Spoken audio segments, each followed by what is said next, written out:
جو اللہ کے اقرار کو مضبوط کرنے کے بعد توڑ دیتے ہیں، اور جس چیز یعنی رشتہ قرابت کے جوڑے رکھنے کا اللہ نے حکم دیا ہے اس کو قطع کیے ڈالتے ہیں اور زمین میں خرابی کرتے ہیں، یہی لوگ نقصان اٹھانے والے ہیں۔ کافرو، تم اللہ سے کیوں کر منکر ہو سکتے ہو؟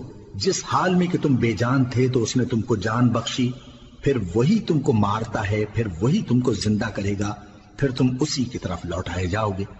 وہی تو ہے جس نے سب چیزیں جو زمین میں ہیں تمہارے لیے پیدا کی، پھر آسمانوں کی طرف متوجہ ہوا تو ان کو ٹھیک ٹھیک 7 آسمان بنا دیا، اور وہ ہر چیز سے خبردار ہے۔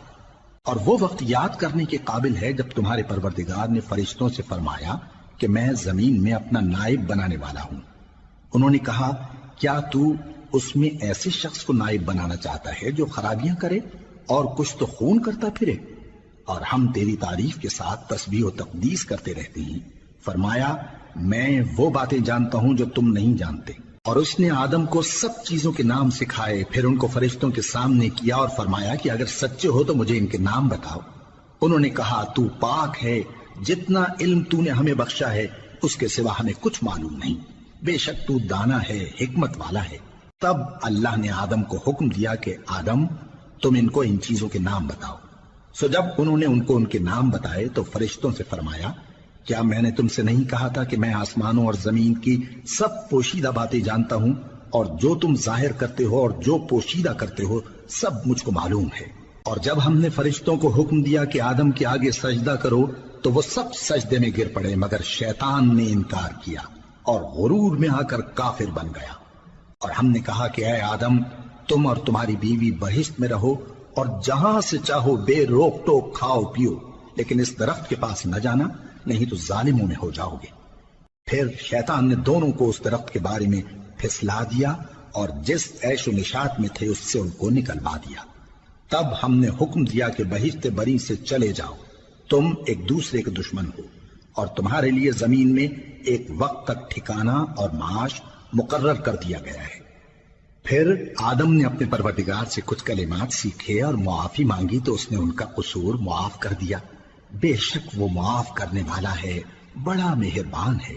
ہم نے فرمایا کہ تم سب یہاں سے اتر جاؤ، جب تمہارے پاس میری طرف سے ہدایت پہنچے تو اس کی پیروی کرنا، کہ جنہوں نے میری ہدایت کی پیروی کی ان کو نہ کچھ خوف ہوگا اور نہ وہ غمناک ہوں گے، اور جنہوں نے اس کو قبول نہ کیا اور ہماری آیتوں کو جھٹلایا وہ دوزخ میں جانے والے ہیں اور وہ ہمیشہ اس میں رہیں گے۔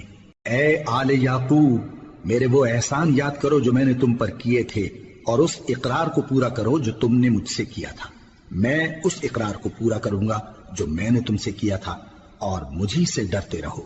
اور جو کتاب میں نے اپنے رسول محمد صلی اللہ علیہ وآلہ وسلم پر نازل کی ہے، جو تمہاری کتاب یعنی تورات کو سچا کہتی ہے، اس پر ایمان لاؤ اور اس سے منکر اول نہ بنو، اور میری آیتوں میں تحریف کر کے ان کے بدلے تھوڑی سی قیمت یعنی دنیاوی منفعت نہ حاصل کرو، اور مجھی سے خوف رکھو، اور حق کو باطل کے ساتھ نہ ملاؤ، اور سچی بات کو جان بوجھ کر نہ چھپاؤ، اور نماز پڑھا کرو اور زکوٰۃ دیا کرو، اور اللہ کے آگے جھکنے والوں کے ساتھ جھکا کرو۔